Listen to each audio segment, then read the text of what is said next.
Shocking, abhorrent and barbaric. They are the words that have been used to describe Russia's deadly airstrike on a maternity hospital in Ukraine's southern port city of Mariupol that has killed at least 3 people, including a 6-year-old girl, along with injuring at least 17 others. The attack buried patients in rubble despite a 12-hour ceasefire deal to allow people to flee the city. There's also reports of more shelling on maternity units in the west of Ukraine.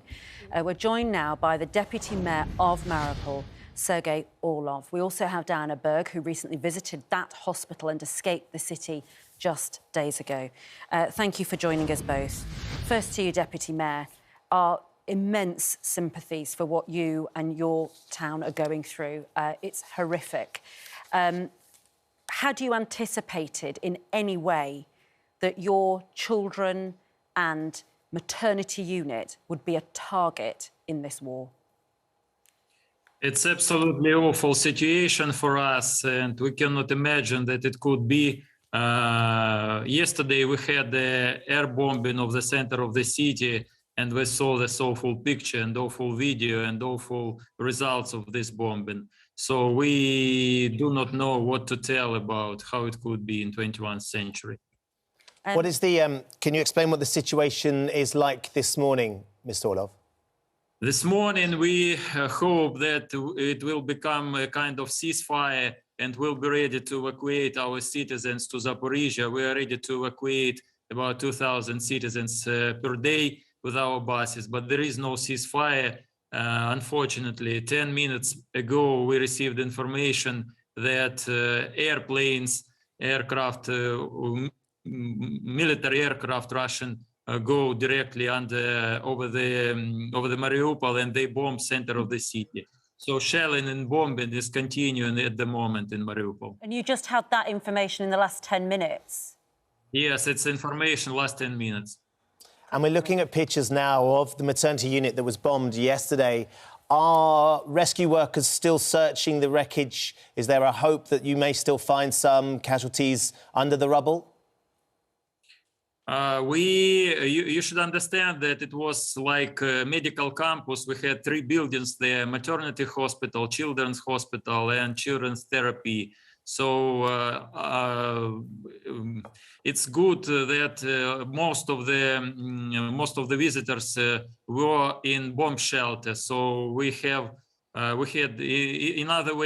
more victims of this awful crime. So we transferred all the suffered people and injured people to other hospital.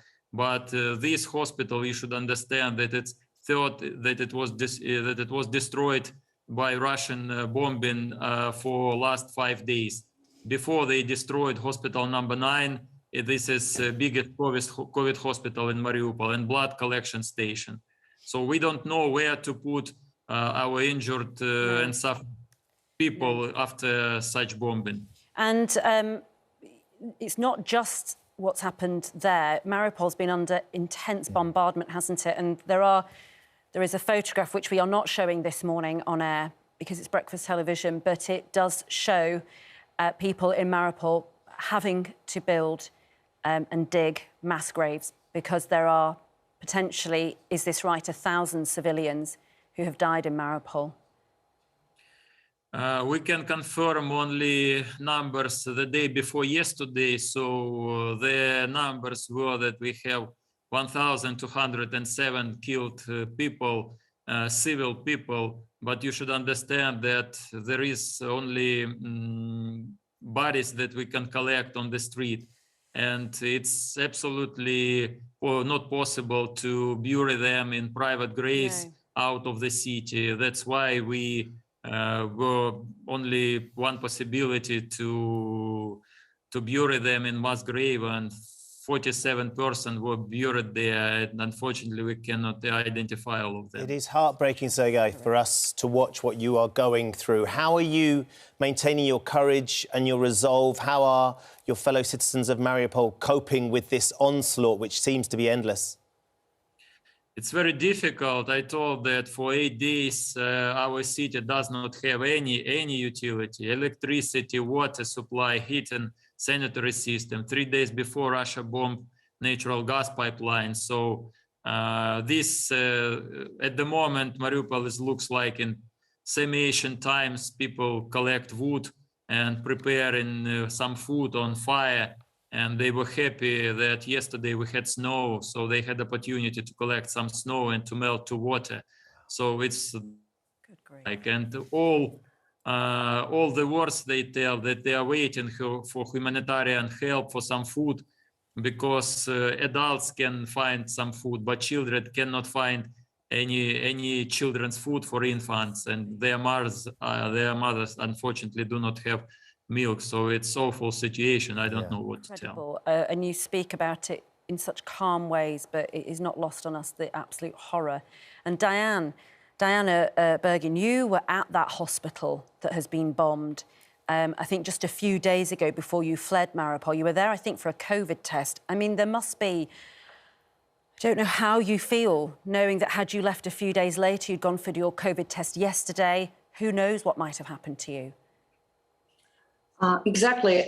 This was the biggest, the central hospital, number 3, and it wasn't only maternity leave, like Mr. Orlov just said, but it was a big central hospital right in the center of Mariupol, on the Peace Avenue, which is now destroyed.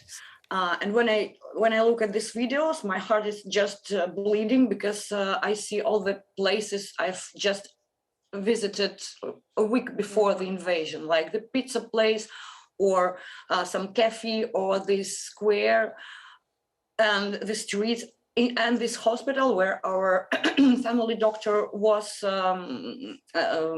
where we went to our family doctor. And of course, we don't know whether he is alive or other people are alive, or our relatives and friends left behind, whether they are alive or and starving. We hope that they are alive and starving, but not buried in that mass graves, because what they are going through is just unrecognizable. I swear you will never imagine what it feels like, because I've been in that blockade for 3 days, and now people are there for more than a week.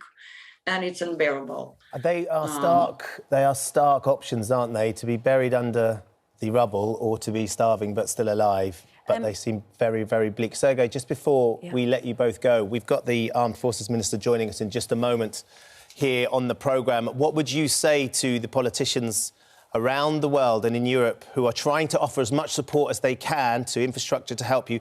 What is it that you need in Mariupol? What do you want them to do?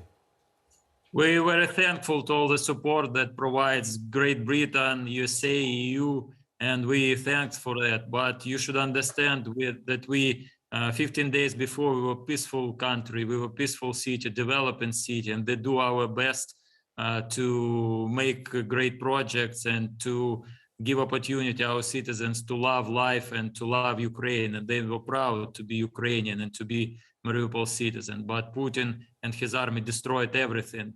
And at the moment, we as a city council realize that the Ukrainian army is brave and ready to compete and to defend our city, our country, our lives. But unfortunately, you see that we do not have opportunity to protect our lives, our children, our women, our adults from attacking from the air. We tell a lot and ask all the world to help us to protect our lives from the air.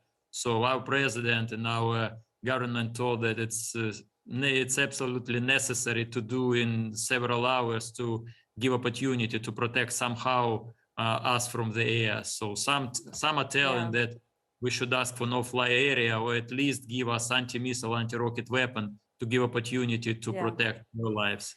And any delay is a deadly delay, isn't it? As Diane, you've discovered a delay of a few days of you leaving Mariupol. You could have been in that rubble today. We wouldn't have been speaking to you. And as you say there, Sergei, 10 minutes ago, whilst we've been on air, 10 minutes ago, you received intelligence that the Russian bombing may begin again right over your heads. It is an extraordinary situation that you find yourselves in.